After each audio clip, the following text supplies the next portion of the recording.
السلام علیکم ورحمۃ اللہ وبرکاتہ۔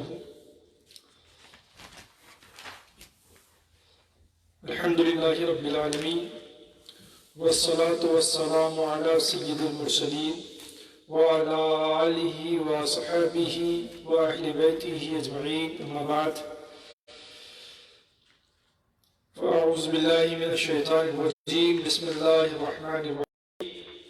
ان اللہ وملائکتہ یصلون علی النبی یا ایھا الذین آمنوا صلوا علیہ وسلموا تسلیما۔ اللہم صل علی سیدنا مولانا محمد وعلی آلہ سیدنا مولانا محمد بارک وسلم صلاۃ وسلاما علیک یا رسول اللہ صلی اللہ تعالی علیہ وسلم۔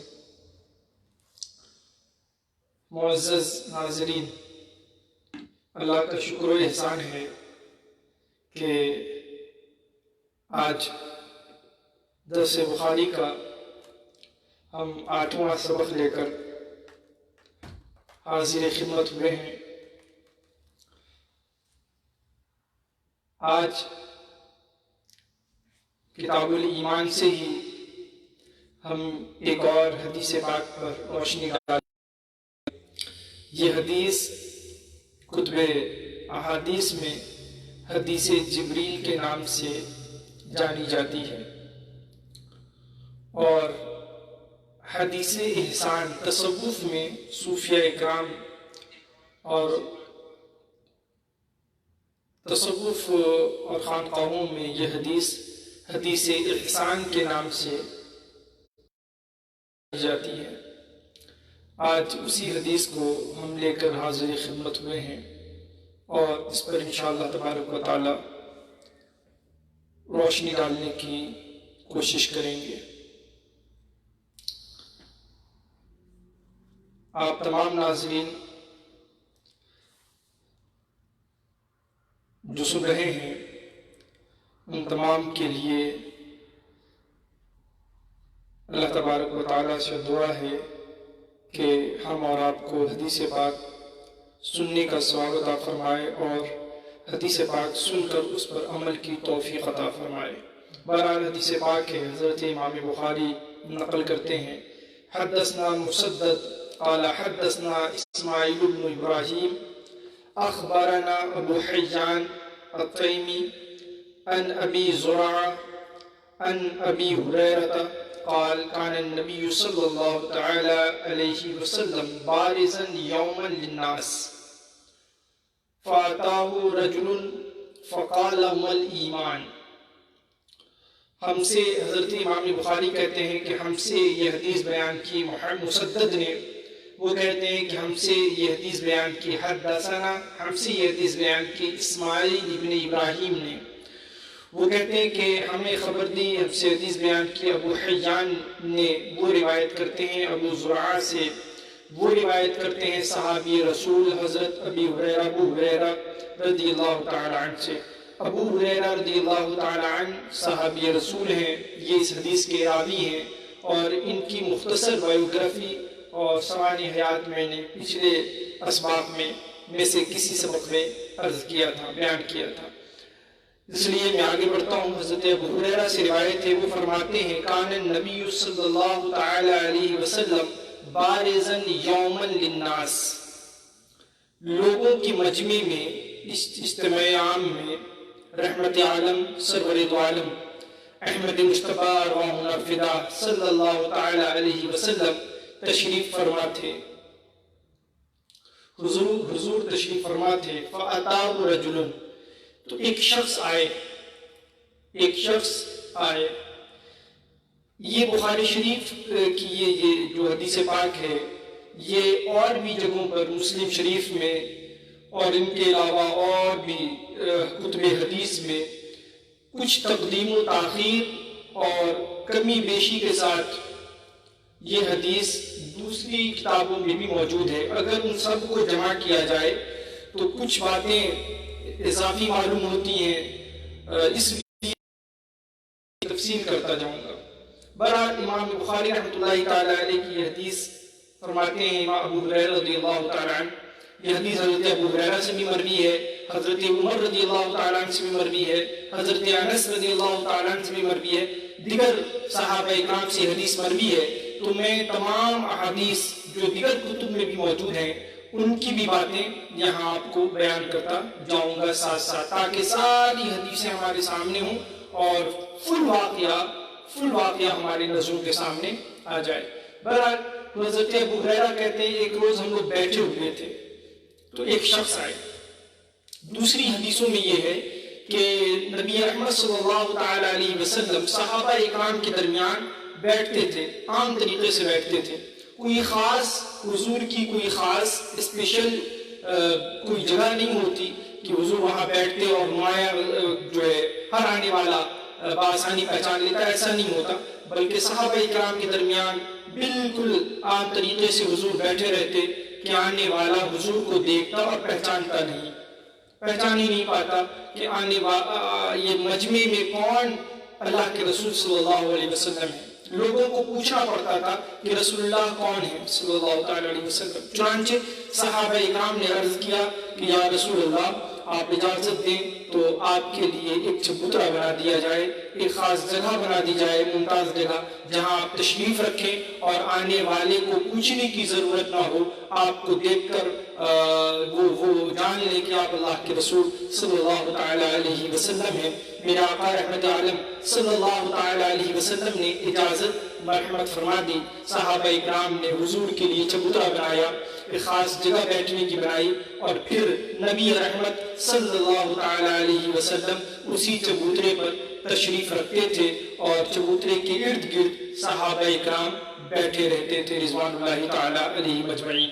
تو ایک شخص آئے، دوسری روایتوں میں یہ ہے کہ وہ صحابہ آ کر حضور کو دیکھا انہوں نے اور دور سے حضور سے اجازت طلب کیا کہ کیا میں آپ کے پاس آ سکتا ہوں، اور کئی بار اجازت طلب کیا۔ حضور اکرم صلی اللہ تعالیٰ علیہ وسلم نے انہیں اجازت عطا فرمائی۔ کئی بار اجازت طلب کرنا یہ اس بات کی طرف اشارہ کرتا ہے کہ جب بندہ خدا کسی ولی کی بارگاہ میں جائے، کسی بزرگ کی بارگاہ میں جائے، کسی نیک شخص کی بارگاہ میں جائے تو اس کے قرب کے لیے اس کی اجازت طلب کرے۔ یہ مجلس اور محفل کے آداب میں سے ہے کہ اس کے قرب کے لیے اجازت طلب کی جائے، تبھی وہ شخص آئے، اور آ کر انہوں نے حضور سے اجازت طلب کی۔ نبی رحمت صلی اللہ تعالیٰ علیہ وسلم نے انہیں اجازت دے دی۔ فَأَتَاهُ رَجُلٌ، ایک شخص آیا۔ یہاں پر امام بخاری نے بس اتنا نوٹ کیا فَأَتَاهُ رَجُلٌ کہ ان کے پاس ایک صاحب آئے، اور دوسری روایتوں میں نے بتایا کہ وہ آنے والے نے اجازت طلب کی، اور دوسرے جو راویان حدیث ہیں مثلا حضرت عمر رضی اللہ تعالیٰ عنہ کی جو روایت ہے، اس روایت میں یہ بھی ہے کہ وہ آنے والے شخص انتہائی خوبصورت تھے، اور ان کے چہرے سے کچھ بھی آثار سفر نظر نہیں آ رہے تھے، یعنی بالکل صاف و شفاف کپڑا پہنے ہوئے تھے، جو ہے کپڑا اچھا تھا، بال سیاہ تھا، کپڑے پہ اور بال پہ یا چہرے سے کہیں بھی ایسا نہیں لگ رہا تھا کہ وہ سفر کر کے آ رہے ہیں۔ ان کے بدن پر آثار سفر نمایاں نہیں تھے، حالانکہ ہم میں سے کوئی ان کو پہچانتا بھی نہیں تھا۔ اگر وہ سفر کر کے نہیں آ رہے ہیں تو وہ مدینہ منورہ کے ہیں، جہاں حضور تشریف فرمائے وہاں کے ہیں، اور جب وہ وہاں کے ہیں تو لوگوں کو ان کا پتہ معلوم ہونا چاہیے تھا، ان کو پہچاننا چاہیے تھا۔ کہتے ہیں وہ مسافر بھی نہیں لگ رہے تھے اور ہم میں سے کوئی انہیں پہچانتا بھی نہیں تھا۔ وہ کون تھے ہمیں نہیں پتا۔ وہ آئے اور آ کر حضور کی بارگاہ میں اذن طلب کیا۔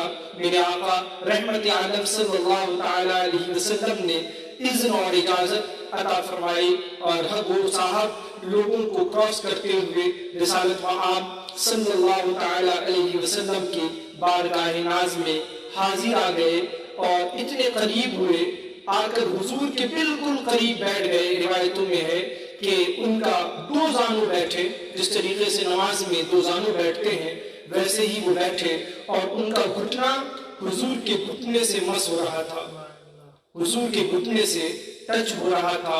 ان کا دونوں ہاتھ اپنے ران پر تھا، اور بعض محدثین نے فرمایا کہ ان کا دونوں ہاتھ حضور کے گھٹنوں پر تھا۔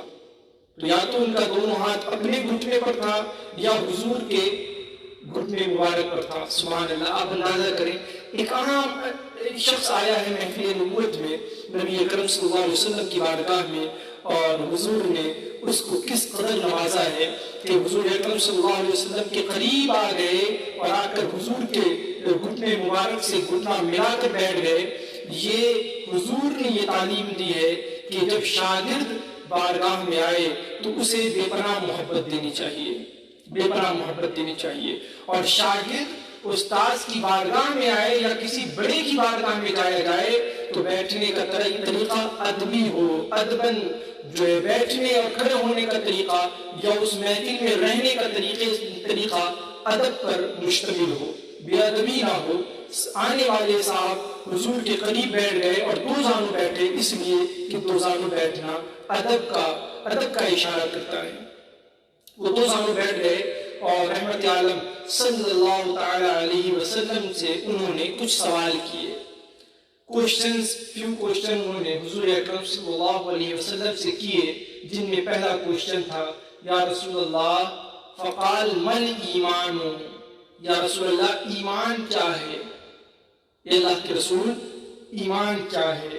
تو میرے آقا رحمت عالم صلی اللہ تعالی علیہ وسلم نے جواب دیا، قال الایمان ان تؤمن باللہ وملائکتہ وکتبہ ورسلہ وبلقائہ وتؤمن بالبعث۔ اللہ تبارک و تعالیٰ کے رسول صلی اللہ علیہ وسلم نے فرمایا، ایمان یہ ہے کہ تم اللہ، اس کے ملائکہ، اس کی تمام کتابیں اور اس کے تمام رسل اور اس کی ملاقات اور بعد الموت پر ایمان لاؤ، آخر میں قبر سے اٹھنے پر ایمان لاؤ، یہ ایمان ہے۔ پھر انہوں نے دوسرا سوال کیا، الغرض ایمان کے جواب میں اللہ کے رسول صلی اللہ تعالی علیہ وسلم نے عقائد بیان کر دیے، جتنے عقائد ہیں اللہ کے رسول صلی اللہ تعالی علیہ وسلم نے ایمان کے جواب میں عقائد بیان کر دیے۔ اس کے بعد انہوں نے دوسرا سوال کیا، مل اسلام، یا رسول اللہ اسلام کیا ہے؟ اسلام کیا ہے؟ قال، حضور اکرم صلی اللہ علیہ وسلم نے جواب دیا، الاسلام ان تعبد اللہ ولا تشرک به شیئا وتقیم الصلاة وتؤدی الزکاة المفروضہ وتصوم رمضان۔ اللہ کے رسول صلی اللہ تعالی علیہ وسلم نے فرمایا، اسلام یہ ہے کہ تم اللہ کی عبادت کرو اور اس کے ساتھ کسی کو شریک نہ ٹھہراؤ، نماز ادا کرو، زکوٰۃ مفروضہ ادا کرو، وتصوم رمضان، اور رمضان کا روزہ رکھو۔ تو ایمان کے کوشچن میں ایمان کیا ہے، اس کے جواب میں اللہ کے رسول نے عقائد بیان فرما دیا، اور اسلام کے جواب میں حضور اکرم صلی اللہ تعالی علیہ وسلم نے اعمال بیان فرما دیے۔ اس کے بعد انہوں نے تیسرا کوشچن کیا، یا رسول اللہ مل احسان، بھلائی کیا ہے، اچھائی اچھے انداز میں کرنا کیا ہے؟ عبادت ہو یا دین کا کوئی بھی معاملہ ہو، اس کو اچھائی کے ساتھ ادا کرنا کیا ہے، بہتر انداز میں ادا کرنا کیا ہے؟ مل احسان، احسان کیا ہے؟ اس کے جواب میں اللہ کے رسول صلی اللہ تعالی علیہ وسلم نے فرمایا، ان تعبد اللہ کأنک تراہ فإن لم تکن تراہ فإنہ یراک۔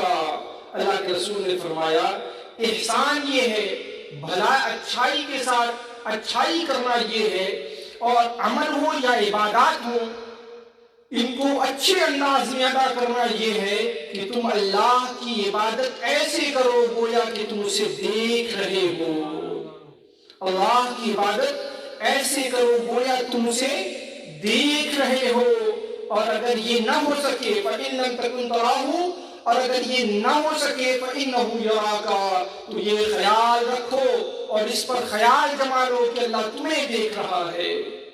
سبحان اللہ، یہ ہے۔ اور ایک روایت میں یہ ہے کہ پوچھا احسان کیا ہے؟ تو فرمایا کہ تم اللہ سے ایسے خوف کھاؤ کہ گویا تم اللہ کو دیکھ رہے ہو، اور اگر یہ نہ ہو سکے تو یوں خیال کرو کہ اللہ تمہیں دیکھ رہا ہے۔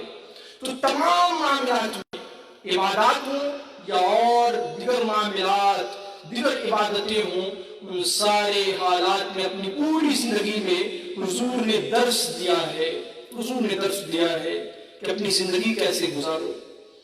آپ ہی اندازہ کریں کہ سامنے شہنشاہ وقت بیٹھا ہو اور وہ کہے کہ لو یہ کام کرو، تو آپ کتنے، اگر یہ خیال میں ہے کہ شہنشاہ ہمیں دیکھ رہا ہے، تو بتائیں حقاً اور ایماناً کہ بندہ کبھی کوئی غلط اس وقت کو غلط کر سکتا ہے؟ نہیں۔ کیوں؟ اس لیے کہ اس کے ذہن میں ہے نا کہ وہ شہنشاہ ہمیں دیکھ رہا ہے، جو میرا مالک ہے وہ ہمیں دیکھ رہا ہے، تو کام 100% آدمی کرتا ہے۔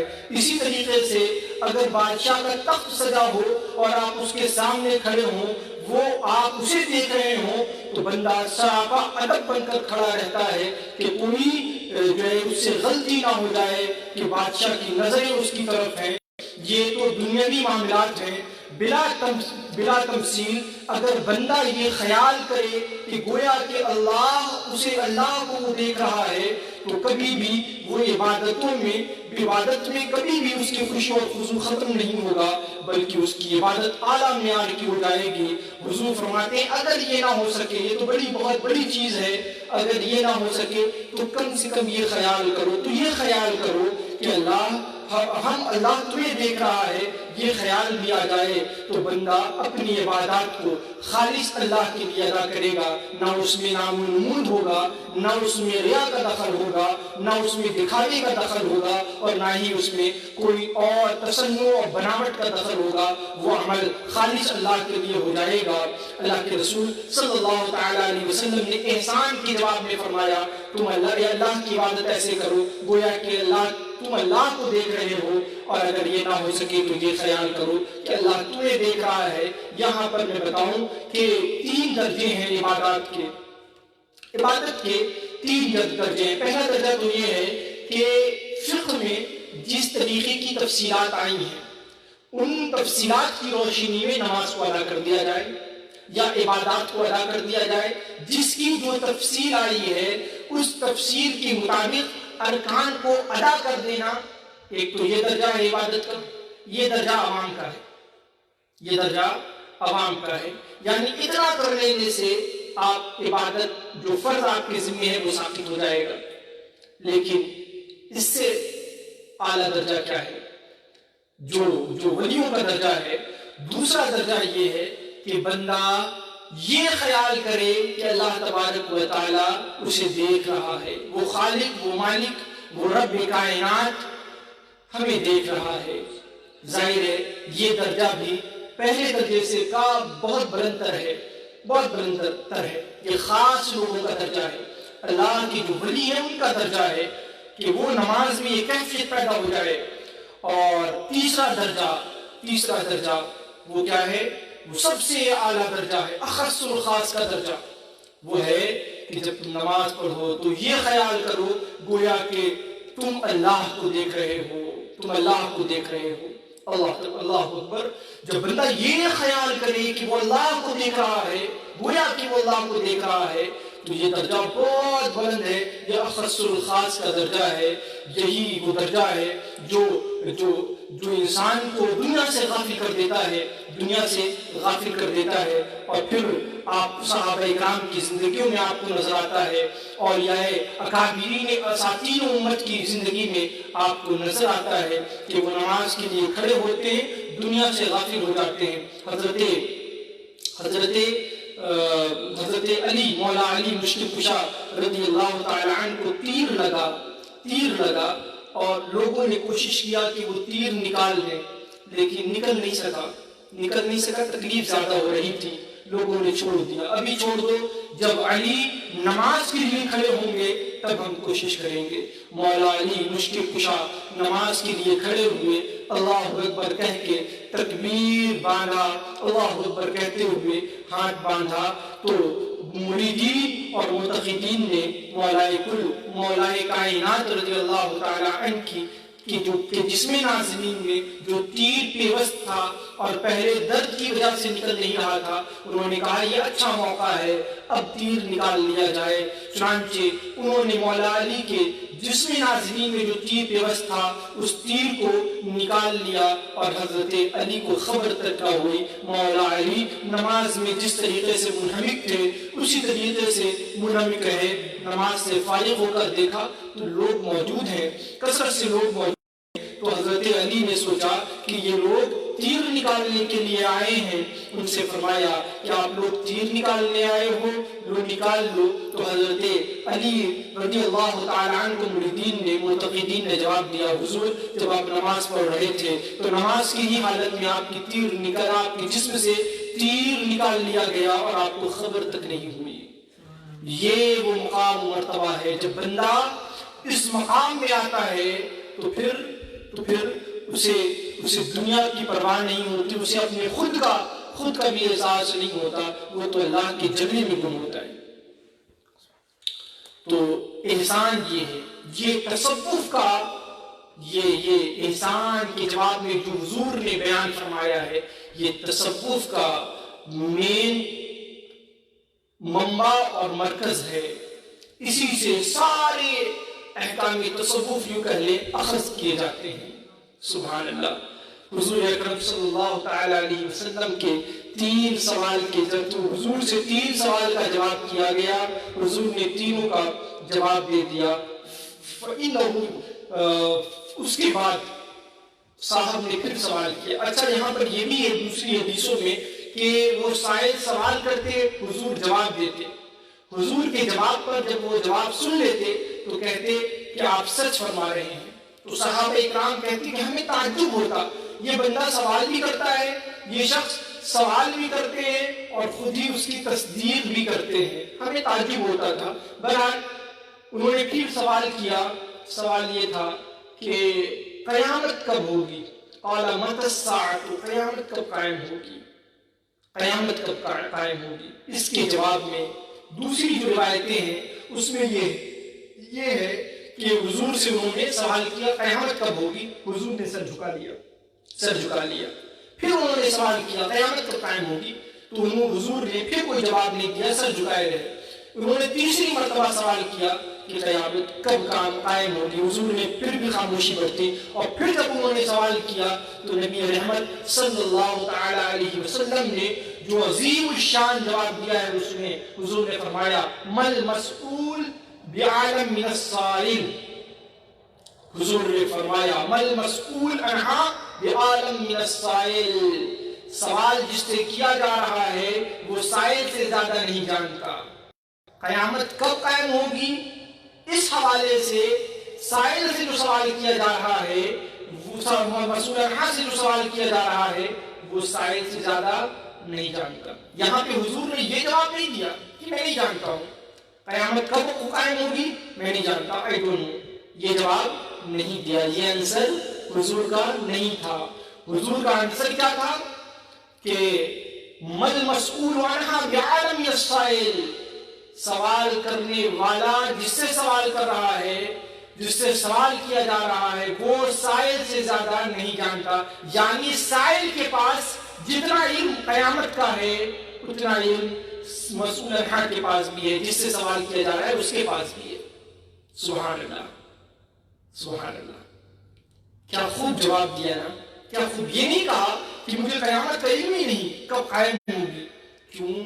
اس لیے کہ نبی رحمت کو اللہ تبارک و تعالیٰ نے علم غیب عطا فرمایا ہے، علم غیب عطا فرمایا ہے۔ حضور جانتے ہیں کہ قیامت کب قائم ہوگی، لیکن اس راز کو عام نہیں کرنا ہے، اس راز کو عام نہیں کرنا ہے۔ چنانچہ ایسا جواب دیا کہ جس سے سامنے والا سمجھ بھی جائے، اور جو سمجھ رکھنے والے لوگ ہیں، جو عقل و فہم رکھنے والے لوگ ہیں وہ سمجھ بھی جائیں اور جو ہے اس راز پر پردہ بھی پڑا رہے۔ حضور نے فرمایا سائل سے زیادہ مسئول عنہا نہیں جانتا۔ اب یہ سائل کون تھے؟ یہ سائل کون تھے؟ یہ سائل کون تھے؟ پہلے آگے حدیث پاک سن لیں پھر میں بتاؤں یہ سائل کون تھے۔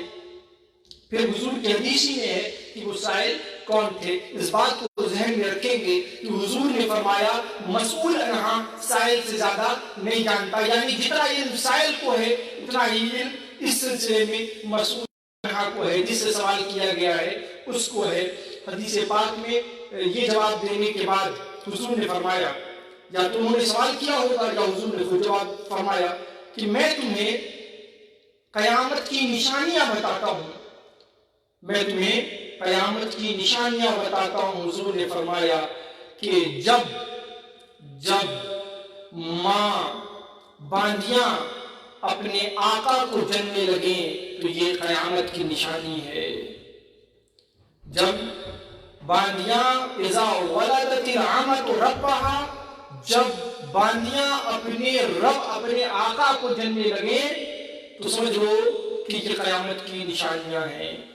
وَإِذَا تَتَاوَلَ الرَّاجُ لِعِبْرِ بُهُمُ فِي الْبُنْيَانِ، حضور نے فرمایا اور جب ننگے پاؤں ننگے بدن رہنے والے لوگ کیا ہو جائیں، جب ننگے پاؤں اور ننگے بدن رہنے والے لوگ بڑی بڑی عمارتوں میں رہنے لگے تو سمجھ لو یہ قیامت کی علامت ہے. سبحان اللہ، قیامت کی علامت حضور نے بیان فرما دی. اس کے بعد حضور نے فرمایا فی خمس، پانچ چیزیں ہیں لا یعلمہن الا اللہ، انہیں اللہ کے سوا کوئی نہیں جانتا، اللہ کے سوا کوئی نہیں جانتا. ثم تلا النبی صلی اللہ تعالی علیہ وسلم، پھر نبی اکرم صلی اللہ علیہ وسلم نے آیت کریمہ تلاوت کی ان اللہ عندہ علم الساعۃ، کہ بے شک اللہ کے پاس ہے قیامت کا علم.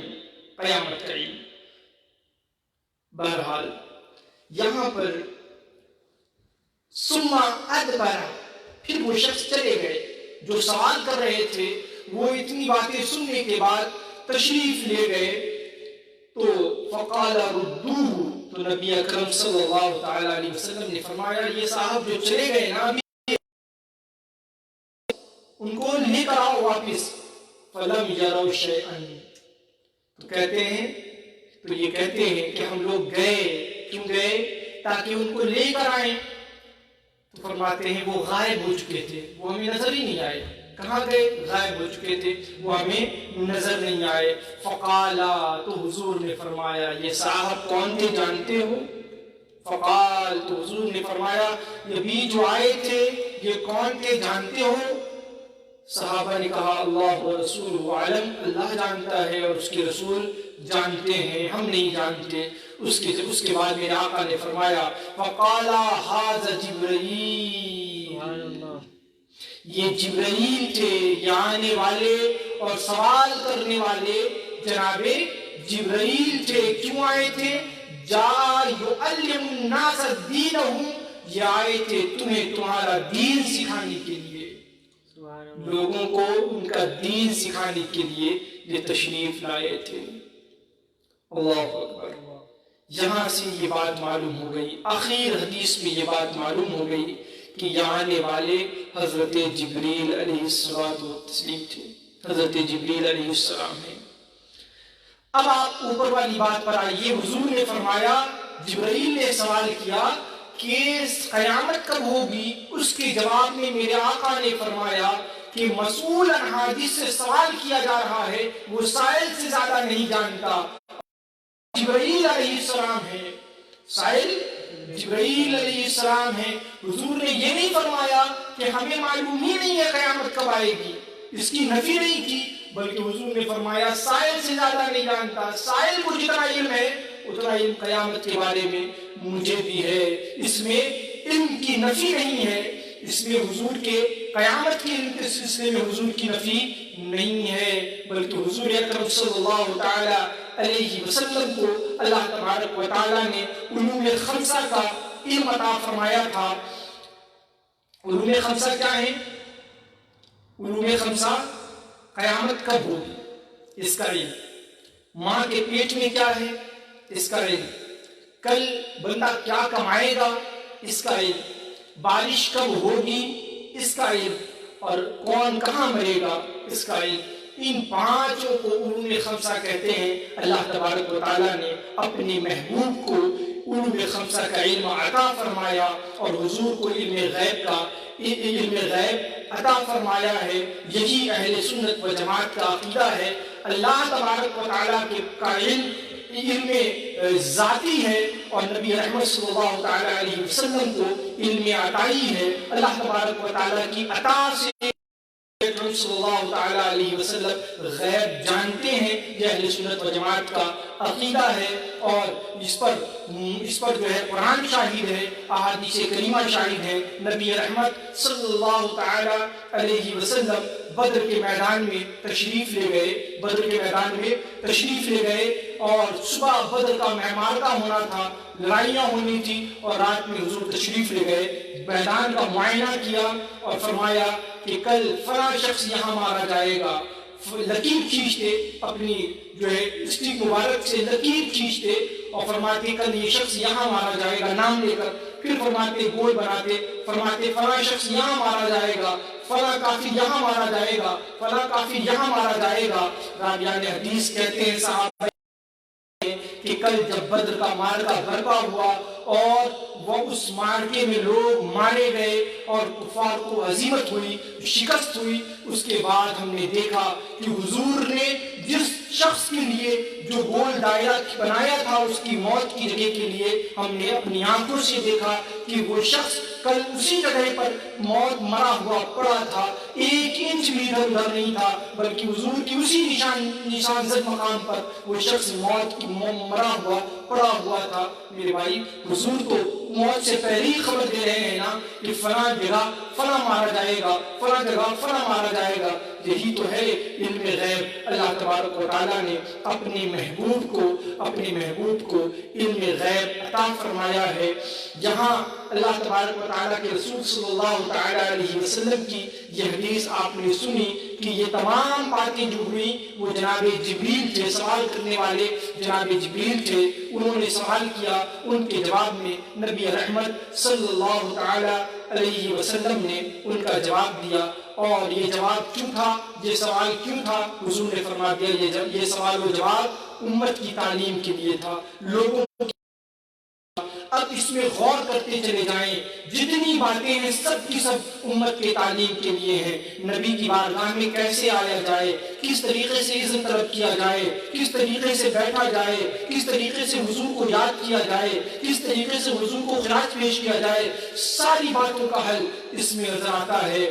آنے والے جبرائیل نبی کی بارگاہ میں آتے ہیں تو 2 زانوں بیٹھتے ہیں، ویسے بیٹھتے ہیں جیسے نماز میں بیٹھا جاتا ہے، یہ بھی دین کا حصہ ہے۔ حضور کی بارگاہ میں سراپا ادب بن کر اگر بیٹھنا ہے تو سراپا ادب بن کر بیٹھا جائے، اور اگر کھڑے ہونا ہے تو سراپا ادب بن کر کھڑا ہوا جائے۔ یہ جناب جبریل کی تعلیم ہے امت کے لیے، دین کے لیے۔ آخر بات میں عرض کروں کہ حضرت جبریل عظیم الشان اور روح الامین کہا گیا ہے آپ کو۔ روح الامین قرآن میں فرمایا گیا، آپ پورا قرآن جناب جبریل علیہ الصلوۃ والتسلیم لے کر نبی اکرم صلی اللہ تعالیٰ علیہ وسلم کی بارگاہ میں حاضر ہوئے۔ پورا قرآن آپ جو ہے لے کر حضور کی بارگاہ میں حاضر ہوتے رہے۔ ایک آیت بھی کوئی دوسرا فرشتہ لے کر حاضر نہ ہوا، بلکہ ساری قرآن کی آیتیں جناب جبریل حضور اکرم صلی اللہ تعالیٰ علیہ وسلم کی بارگاہ ناز میں لے کر حاضر ہوتے رہے۔ آپ دیگر انبیاء اکرام کے پاس بھی تشریف لے گئے۔ حضرت آدم علیہ السلام کی خدمت میں بھی حاضر ہوئے۔ تقریباً فرمایا گیا کہ 12 مرتبہ حضرت آدم علیہ السلام کی خدمت میں حاضر ہوئے۔ حضرت ادریس کی بھی آپ حاضر ہوئے۔ حضرت نوح علیہ السلام کی خدمت میں بھی آپ 50 مرتبہ تقریباً حاضر ہوئے۔ حضرت ابراہیم کی خدمت میں 42 مرتبہ حاضر ہوئے۔ حضرت عیسیٰ علیہ السلام کی خدمت میں تقریباً 10 مرتبہ حاضر ہوئے۔ مگر رحمت عالم سرور دو عالم احمد مصطفیٰ حضرت محمد مصطفیٰ ارواحنا فداہ صلی اللہ تعالیٰ علیہ وسلم کی بارگاہ میں 24,000 مرتبہ 24,000 حضور اکرم صلی اللہ تعالیٰ علیہ وسلم کی بارگاہ میں 24,000 مرتبہ 24,000 مرتبہ وہ حضور کی بارگاہ میں حاضر ہوتے رہے. اتنے عظیم روح الامین ہیں وہ حضور کی بارگاہ میں اس کثرت سے حاضر ہو رہے ہیں. حضور کی عظمت اور حضور کے کمالات کا اندازہ آپ لگائیں، دنیا نہیں لگا سکتی. اللہ تبارک و تعالیٰ نے اپنے محبوب کو باکمال بنایا، باعظمت بنایا. ہم اور آپ اس کمال اور اس عظمت کا اندازہ ہی نہیں لگا سکتے. اللہ تبارک و تعالیٰ ہمیں نبی رحمت صلی اللہ تعالیٰ علیہ وسلم کے فرامین کو سننے اور سن کر اس پر عمل کرنے کی توفیق عطا فرمائے. اپنی عبادت اللہ تبارک و تعالیٰ اپنی عبادت ہمیں خلوص سے کرنے کی توفیق عطا فرمائے، ایسے جیسے نبی اکرم صلی اللہ تعالیٰ علیہ وسلم نے بیان فرمایا. اللہ کی عبادت ایسے کرو کہ گویا تم اسے دیکھ رہے ہو، اور اگر یہ نہ ہو سکے تو یہ خیال کرو کہ اللہ تمہیں دیکھ رہا ہے. ہم اپنی عبادات میں بھی اور اپنے معاملات میں بھی ہر وقت یہ خیال رکھیں کہ ہم جو کچھ کر رہے ہیں ہمارا مالک، ہمارا خالق، ہمارا رب اسے دیکھ رہا ہے. اگر ہم یہ خیال جمائے رکھیں گے تو ہم سے کبھی کوئی گناہ نہ لوگوں میں ہو سکتا ہے، نہ مجمع عام میں ہو سکتا ہے، اور نہ ہی کوئی گناہ جو ہے خلوت میں ہو سکتا ہے، تنہائی میں ہو سکتا ہے. اللہ تبارک و تعالی ہم سب کو عمل کی توفیق عطا فرمائے. وآخر دعوانا ان الحمد للہ رب العالمین. السلام علیکم ورحمۃ اللہ وبرکاتہ.